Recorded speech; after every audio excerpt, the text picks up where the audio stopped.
자, 오늘은 마태복음 5장 4절 한 절인데요.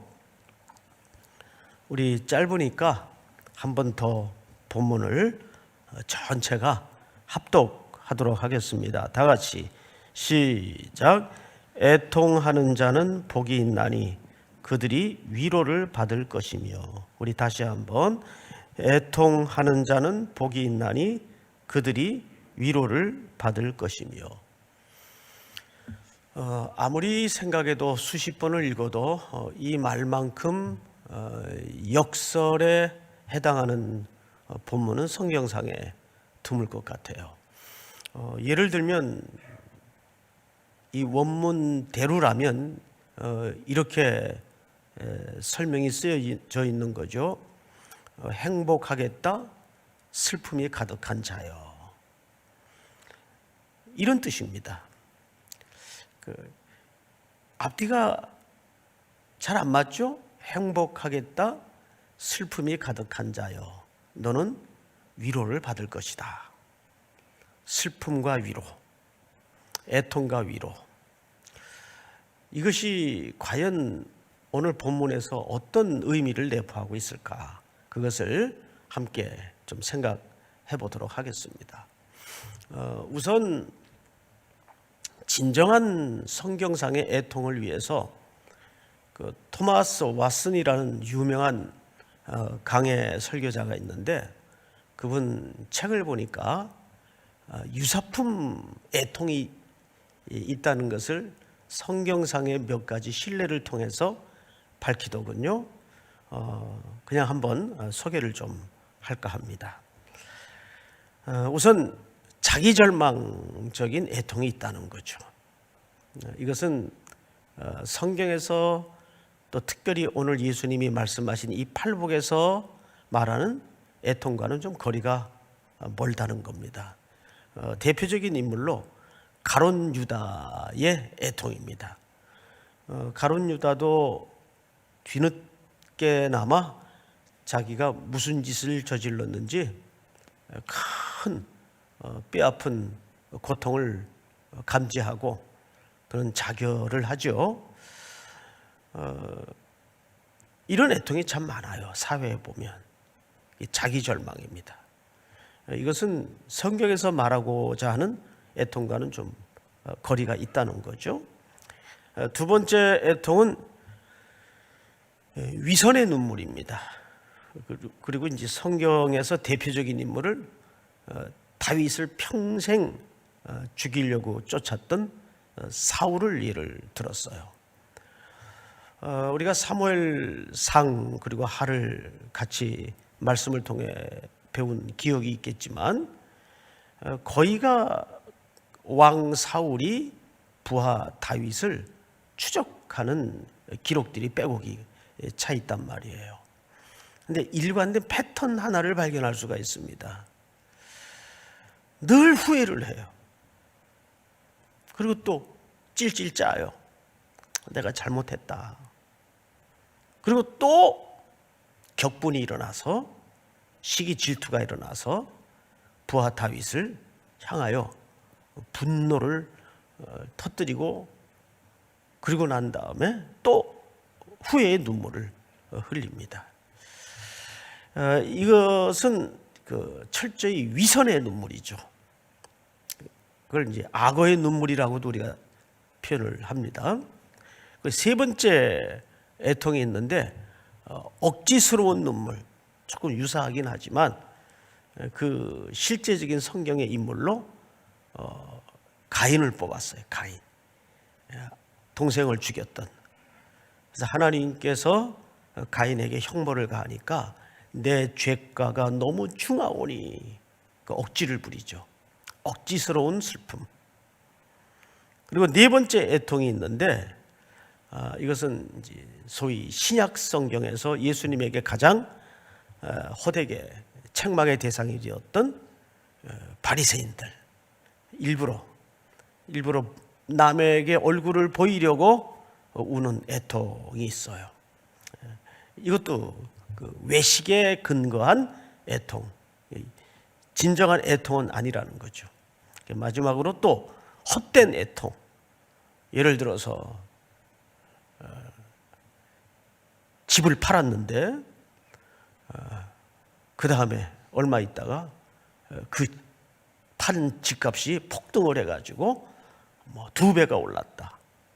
그래서 막 속이 아파가지고 우는 애통, 이런 걸 이제 헛된 애통이라고 얘기하는 거죠. 그러니까 토마스 왓슨이라는 분이 이 세상에는 눈물은 눈물인데 성경에 오늘 팔복에서 말하는 애통과는 좀 거리가 먼 이런 유사품 애통들이 있다. 이렇게 몇 가지 성경의 신뢰를 들어서 정의를 했어요. 자, 그러면 오늘 우리가 함께 생각해 봐야 될 이 애통은 마태복음 1장에서부터 쭉 기록한 맥락과 흐름을 놓친 상태에서 애통이라는 정의 하나만 달랑 외워두는 것은 굉장히 해석을 비틀리게 할 수 있는 오류가 발생을 합니다. 우선 이 애통은 하나님의 나라 관점에서 이해를 해야 돼요. 자, 세례 요한의 첫 메시지가 하나님의 나라에 대한 복음이었어요. 그리고 세례 요한이 체포되자 비로소 또 예수님이 공식적으로 사역을 시작하시는데 역시 세례 요한이 선포했던 메시지와 맥락을 같이 합니다. 그 주된 메시지의 본문이 뭐였죠? 회개하라, 천국이 가까웠느니라. 이것은 세례 요한이 전했던 메시지이면서 동시에 이어 예수님이 전했던 메시지이기도 합니다.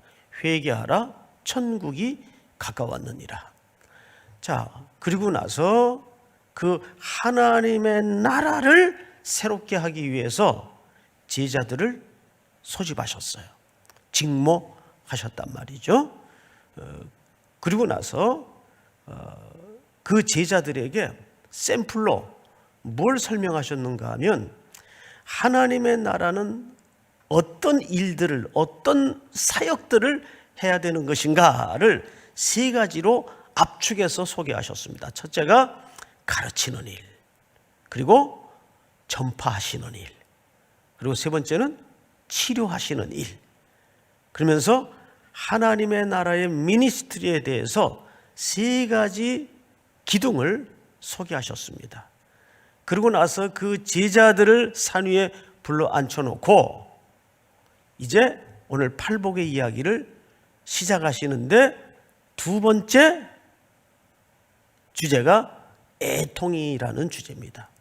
그러면 우리 2번째 주제의 본론으로 들어가기에 앞서서 지난주 심령이 가난하다는 복에 대해서 설명을 들었어요. 자, 이 심령이 가난하다는 것은 내 안에 자원이 없다는 것을 깨닫는 태도라고 말씀을 드렸습니다. 자, 이것은 이사야 선지자의 글을 배경으로 한 내용이에요.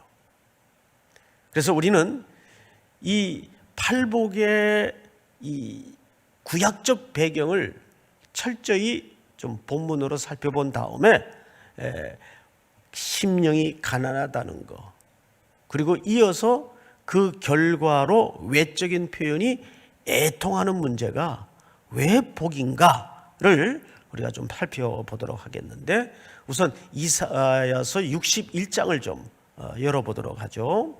자, 1절서부터 좀 봅시다.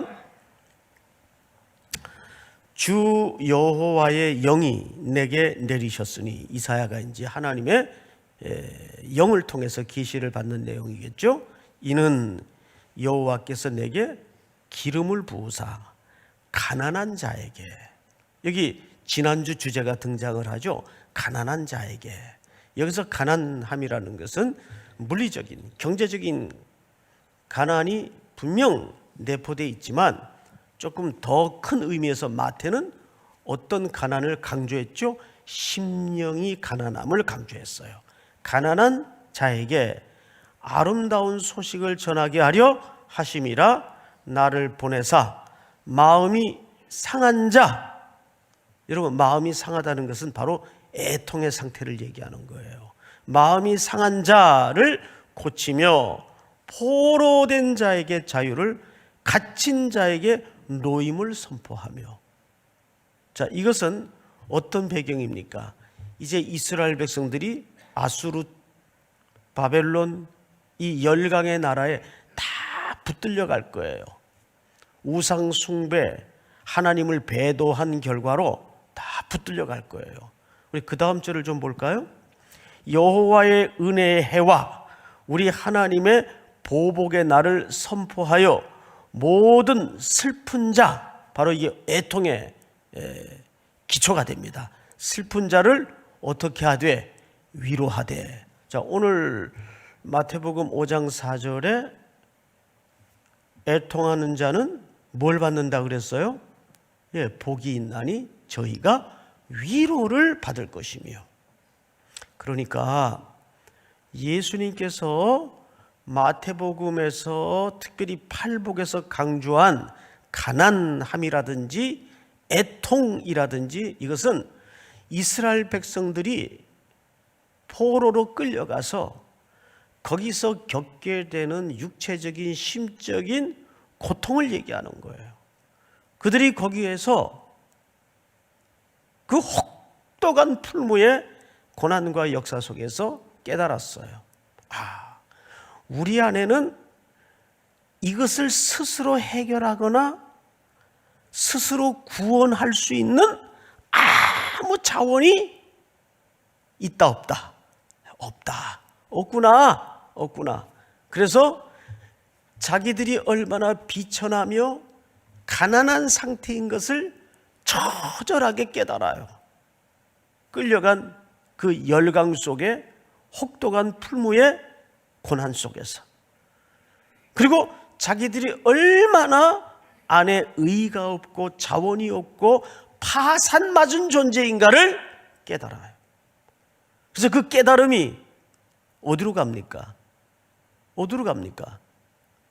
누군가 외부적인 힘의 구원자가 오셔야 되겠구나.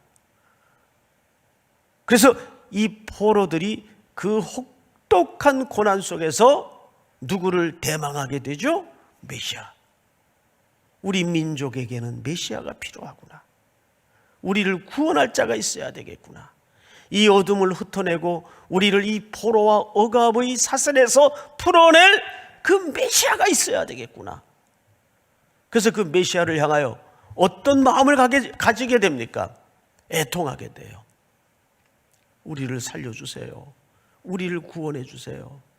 그것이 오늘 여호와의 은혜의 해와 우리 하나님의 보복의 날을 선포하여 모든 슬픈 자를 어떻게 하되? 위로하되. 할렐루야. 오늘 마태복음 5장의 애통의 가장 신학적인 기초는 이사야의 글 속에서 찾아볼 수가 있어요. 우리가 묶였는데, 포로가 됐는데, 사슬에 칭칭 감겨 있는데 내 안에는 그것을 해결할 능력도 없고 실력도 안 되고 손쓸 어떤 조건이 아무것도 가진 게 없어요. 그래서 자기들의 비천함을 깨닫고 마음속에 슬픔이 가득해. 내 무능함, 내 무능력함, 내 연약함을 직시하면서 애통하게 돼요. 그 애통이 누구를 향하는 시선으로 옮겨지게 됩니까? 하나님, 저희를 좀 살려주세요. 이게 뭐예요? 애통이에요. 여러분, 그래서 제가 어젯밤에 글을 읽다가 1956년 에콰도르 밀림에서 숨진 짐 엘리엇이라는 전능자의 그늘을 그 주인공이죠. 그 부인이 쓴 글이 있어요. 엘리자베스 짐 엘리엇이 쓴 글인데, 그분이 어느 그 잡지에 기고를 한 글입니다. 이런 이야기를 해놔요. 심령이 가난한 자는 얼마나 행복한가? 슬픔을 가진 자는 얼마나 행복한가? 그 무엇도 자신의 권리를 내세우지 않는 자는 얼마나 행복한가? 박해로 고통당하는 자는 얼마나 행복한가?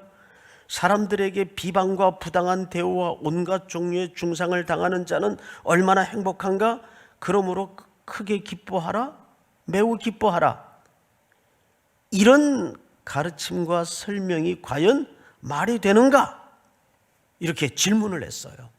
그 글 속에. 그런데 그분이 그런 남편의 29살 때 죽은 거예요. 친구 5명과 학교를 졸업하자마자 명문대를 나왔죠. 그리고 에콰도르라는 밀림에 들어가서 얼마 안 있다가 비보가 날아든 겁니다. 그 비보를 온 미국 사람들이 접하고는 그 다음날 조간신문에 대서특필하여 났던 헤드라인이 뭔지 아세요? 이 무슨 불필요한 낭비인가? 이 무슨 불필요한 낭비인가? 그리고 미망인이 된 이 엘리자베스 짐 엘리엇을 기자들이 찾아와서 같은 이야기를 했어요. 그러자 짐 엘리엇 부인이 쓴 글입니다. 그 글 속에 어느 분의 이야기를 인용을 해요. 자넷 어스킨 스튜어트라는 분의 글을 인용을 하는데, 기쁨은 고통의 부재가 아닌 하나님의 임재를 말하는 것이다. 그러니까 기쁨과 위로라는 것은 고통이 사라지거나 슬픔이 치워지는 게 위로가 기쁨이 아니라는 거예요. 이게 진정한 기쁨과 위로는 하나님의 임재를 경험하는 것이다. 그러면서 시편 23편을 인용합니다. 사망의 음침한 골짜기를 다닐지라도 내가 해를 두려워하지 않는 것은 주의 지팡이와 막대기가 나와 함께 하심이라. 하나님의 임재. 남편은 여전히 부재되고 자기는 평생 미망인으로 살아야 되지만 슬픔의 상황은 바뀐 게 없어요. 그러나 그의 영혼 가득히 누구의 임재를 경험하게 되었다는 얘기예요. 그 어느 때보다도 이 촉한 애통과 슬퍼할 수밖에 없는 상황에서 하나님의 임재를 경험하게 되었다는 거예요. 그렇습니다. 애통이라는 주제는 그들이 물론 포로에서 회복이 되고 사슬에서 풀려나고 고향으로 돌아오는 것도 위로일 거예요. 그런데 그들이 그런 지독한 슬픔을 겪어내면서 진짜 그들에게 겪었던 위로가 뭡니까? 하나님의 임재입니다. 사랑하는 성도 여러분, 믿습니까? 하나님의 진정한 위로라는 것은 슬픔이 치워지고 어둠이 거두어지는 것도 위로의 한 부분인 것은 틀림없습니다. 그러나 그런 상황은 우리에게 또 밀려와요. 그렇지 않아요? 또 밀려와요. 그런 과정을 겪어내면서 이 이스라엘 백성들이 진짜 위로를 받은 것은 포로 중에도 흑암 중에도 사망의 음침한 골짜기를 걷고 있는 중에도 전능하신 하나님은 우리와 함께 하셨구나. 이게 뭐예요? 파라클레토스. 그래서 위로라는 말이 파라클레토스, 이 단어를 써요. 늘 나와 함께 하신다. 성령님이 뭐예요? 보혜사, 파라클레토스, 늘 나와 함께 하시는 거예요. 왜 애통하는 자가 복이 있고 왜 애통하는 자가 위로를 받는다고 했을까요? 그 애통이 거두어지고 그 애통이 물리적인 기쁨으로 변해서가 아니라 그 애통과 그 슬픔 속에서 하나님의 백성들은 뭘 깨닫기 때문입니까?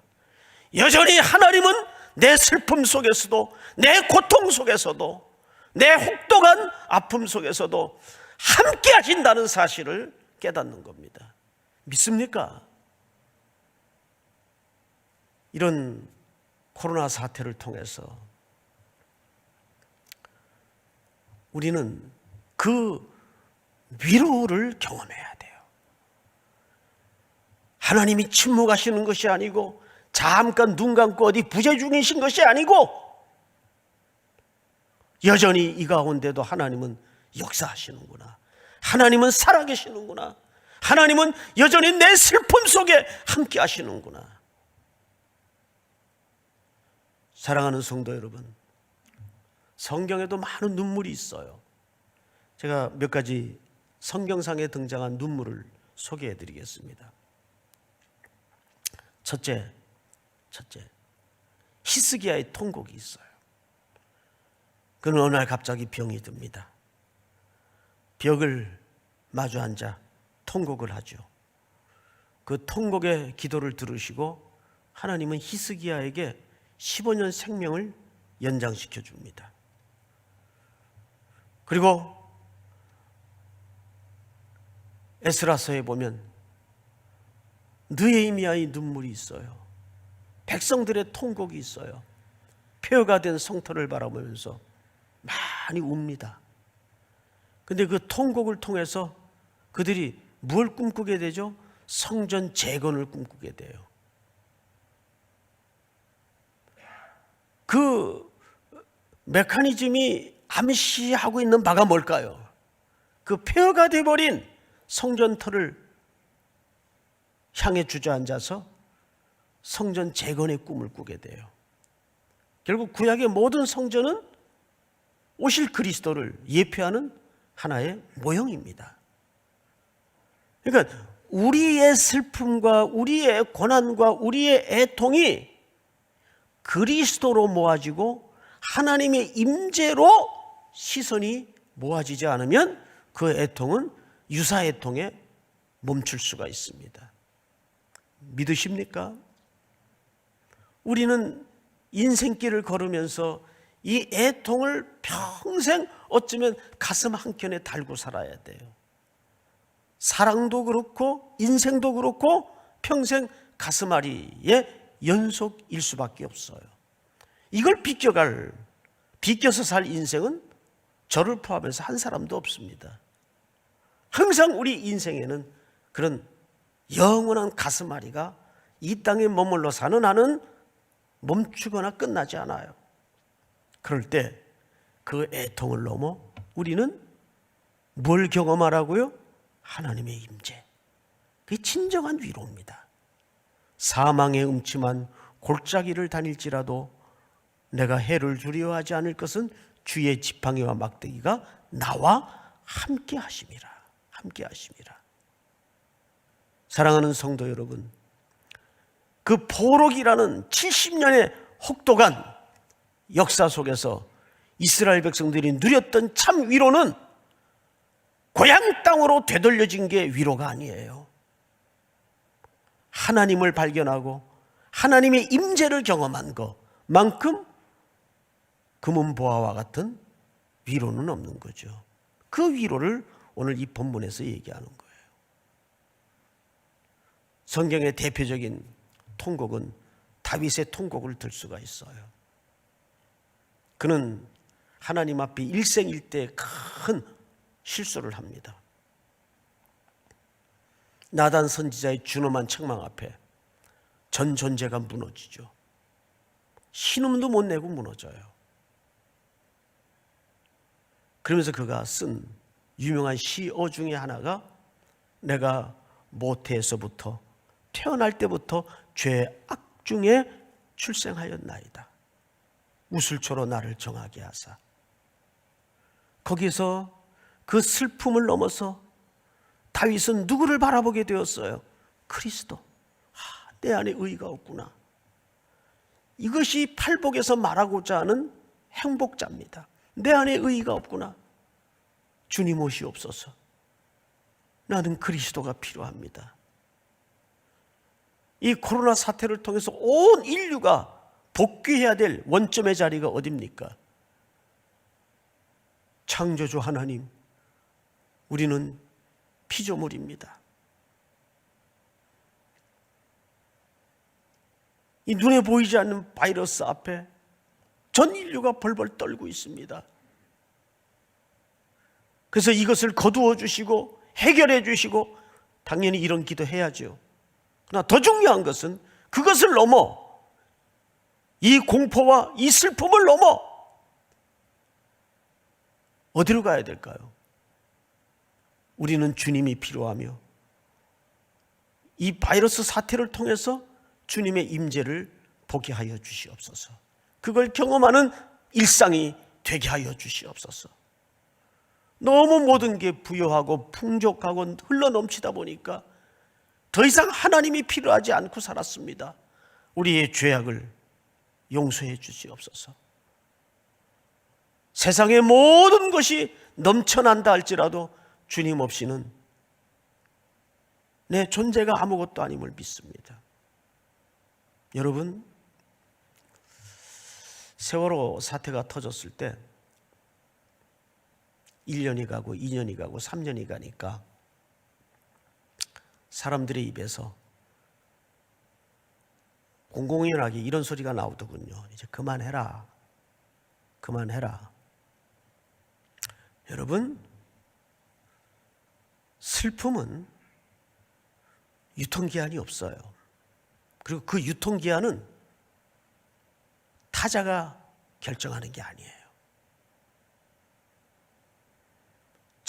정말 슬프고 고통당하는 것은 본인 외에는 모르는 겁니다. 타인이 그만해라? 절대 그럴 수 없어요. 우리는 어쩌면 평생 하나님 앞에 유통기한 없는 애통하는 자로 살아야 돼요. 믿습니까? 그게 복인 걸 기억해야 돼요. 오늘도 저는 슬픔이 가득한 자입니다. 저를 긍휼히 여겨주시고 이 슬픔 속에 창조주 하나님과 보혜사 성령님, 임마누엘로 오신 그 예수님의 임재를 절절히 경험하는 복을 누리게 하여 주시옵소서. 그 은혜가 이 한 주간도 여러분들을 살아내게 하는 용기와 근거가 될 수 있기를 주님의 이름으로 축복합니다. 우리 다 일어나십시다. 날마다 숨쉬는 순간마다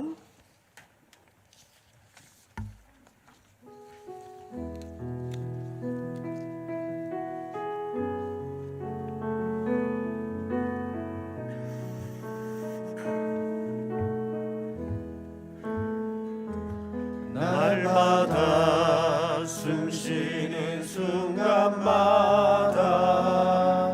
내 앞에 어려운 일 보내 주님 앞에 이 몸을 맡길 때 슬픔 없네 두려움 없네 주님의 자비로운 손길 항상 좋은 것 주시도다 사랑스레 아픔과 기쁨을 수고와 평화와 안식을 날마다 주님 내 곁에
속에 위로를 얻네.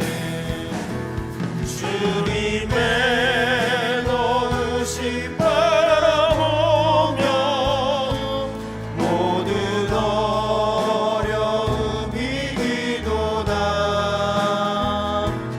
흘러가는 순간순간마다 주님 약속 새겨봅니다. 우리 한번 기도하겠습니다. 우리 계신 그 처소에서 머물러 서 있는 그 자리에서 우리 두 가지를 기도했으면 좋겠어요. 첫째는 애통이 그저 물리적인 눈물을 흘리는 슬픔으로 끝나지 않도록 도우시고, 그 애통함 속에서도 하나님이 부재하지 않으며 임재해 계신다는 사실을 위로로 붙드는 은혜와 복을 누리게 하여 주시옵소서. 또 한 주도 힘겨운 하루를 우리가 살아내야 할 텐데, 그 속에서 주님과 임재하는 걸음걸음을 걷도록 도와주시며, 속히 이 땅에 뿐만 아니라 세계적으로 창궐해 있는 이 전염병이 멈추게 하시고, 고통 속에 있는 환자들에게 주의 보혈로 덮으시자 모든 피조물들이 창조주 하나님께로 돌아오는 귀로의 행렬을 고백하게 하여 주시옵소서. 우리 교회가 이럴 때일수록 움츠러들지 말고 더 적극적으로 하나님을 찾고 기도하는 자리를 사모할 수 있도록 도와주시옵소서. 우리 다 같이 한번 주여 부른 다음에 기도합니다. 주여. 하나님 아버지 감사합니다. 오늘도 복된 아침을 우리 모두